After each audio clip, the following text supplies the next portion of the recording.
Hey everybody! In today's video, I'm going to do a vintage baby card with just a simple vintage coloring technique with colored pencils. Now, to begin with, I have cut out 2 extra die cuts, and you can see that I used the button little die. Well, it's not really buttons. It's for the little dealy boppers that you're going to see on the clothes hanger later on. But anyway, it looks like buttons the way that I die cut it here because I was being efficient. So I put that die inside the onesie die so that I could cut out the little knobs for the dealy bopper that you're going to see later. Anyway, I'm going to color a shadow layer for each of these pieces of clothing that I will put underneath the piece of clothing to give it a little bit of shadow and dimension. But I decided that the color that I chose wasn't really dark enough, so I'm going back with a darker gray. And you don't have to blend this all the way out. This is just a shadow layer. That's why it doesn't matter that I cut a bunch of holes in the first one, as you will see. But I do want it to be a dark color. So once those are all set, I'm going to color both of these pieces of clothing with 3 pencils. I will start with a very, very pale color around the edges. Then I will go to a color that's probably 2 or 3 shades darker than that. And then I will blend it with a white pencil that is one of my favorite blending pencils ever. So this first layer is just to color kind of farther into the garment to give it a light color. And then when I color with the darker color, I will come not quite as far in with the darker color so that you will still be able to see this pale color. And that is what's going to give it sort of a vintage look, is the fact that I've left the center white and just the edges are being colored. These are sort of vintage looking anyway to me, these pieces of clothing in this set, and I think they're really super charming. I think that they could be straight out of Laura Ingalls Wilder or some other time period in addition to being modern clothing, so that's kind of fun. Now you will notice that as I'm doing this, I am not coloring carefully at all. These are super creamy, blendy pencils. I love them so very much, but I'm not doing detailed color pencil work here. I am just adding layers of color without a lot of nuance. And I will come back and blend these with the white pencil, and you'll see how smooth it is when I'm all done. So first, I will show you that it's not smooth. In the initial start of this, you can see where the dark colors are and the light colors are, but you'll see how smooth it is just here shortly. So I will finish this on top. One of the things I love about these dies is they have this scored detail in them that gives you the pleats for the fabric and a guide as to where to put your color. So use that to your advantage. You can also do all kinds of fun techniques on top of scored dies, like rubbings where the score marks stay light and the color is deposited just on top of the score lines, and that's super fun. You can do all kinds of fun stuff with these. Now I'm going back with the lighter color on top of the darker color for an initial pass at blending, but the real magic is going to be with the white pencil. So this is the Prismacolor white pencil, which appears to have some magical properties that I'm not really sure about, not sure where they come from, but I buy this pencil in open stock because it is such a fabulous blending pencil. So I will show it to you up close, and you'll be able to see the difference between the unblended pencil and this soft detail of the blended pencil on the bottom. There's a big difference between the top and the bottom. So I highly recommend using this pencil just to fade out your edges, give you a smooth blend with your colored pencil. And it doesn't really appear to matter what pencil you're using underneath the Prismacolor. So 5 stars. I'm giving this 5 stars. Recommend. Seal of approval from me on the white Prismacolor pencil. And I don't use Prismacolors for my regular colored pencil, but the white one is magic. So here's what that little, I don't know, is this a pinafore? I don't know what this is called. Bloomers? It's like bloomers attached to a pinafore? I don't know. I'm not a seamstress, so I don't know what these words are. But anyway, it's super cute. So now I am coloring the Dealy Bopper.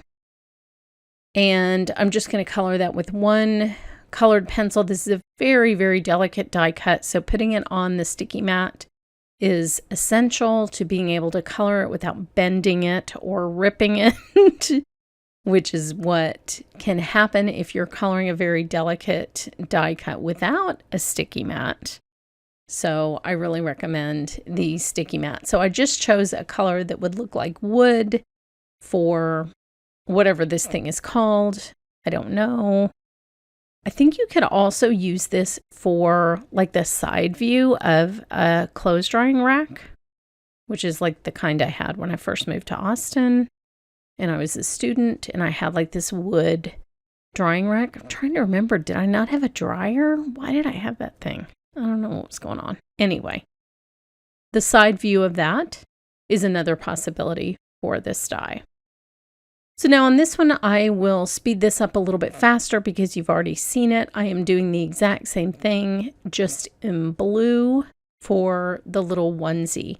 Now, as it turns out, my neighbor across the street just had a new baby. And so this card is for her. Unfortunately, I do not know whether that baby is a boy or a girl. Babies all look the same when they're brand new. And I've seen this baby. No clue what this baby is, so I'm just going to leave all of the possibilities open and make this little vintage card for her. Her older child, which was their first child, is seriously the cutest little kid. It's a little boy, and he is such a good kid. And I see him outside they have a nanny, and whenever he's out there with his dad, like when his dad is mowing the lawn, he's just a great kid, great overall kid. So I hope that, I mean, obviously I'm the youngest child, so whatever this next child is, it's clearly going to be the best until they have a third one, in which case that child is going to be the best. But anyway, I'm sure this child is going to be even more amazing than the first child. So I'm doing the same thing with this garment. I'm just going around the edges. This is the thing I feel like gives it the vintage look, like sort of a Rockwell kind of look. And then I will be separating the shadow layer and the colored layer with tiny little foam dots. This is going to give it the faux paper towel look that I've talked about in some other videos recently. And coloring the shadow layer dark gives it a lot of dimension and depth and drama coming right off of the card. So I really think that this is a great way to put your card together. Now I'm doing this and I don't even realize while I'm doing it that I'm doing it wrong. I'm putting the foam dots on the wrong piece. I was putting them on the shadow piece instead of on the colored piece. So finally I came to my senses and pulled them off, and I'm putting them on the right piece. Then I will add the Dealy Bopper to the top and the little coat hangers in the set, which are so freaking cute. So now I have both of these, and I just have to figure out where to hang them on the Dealy Bopper.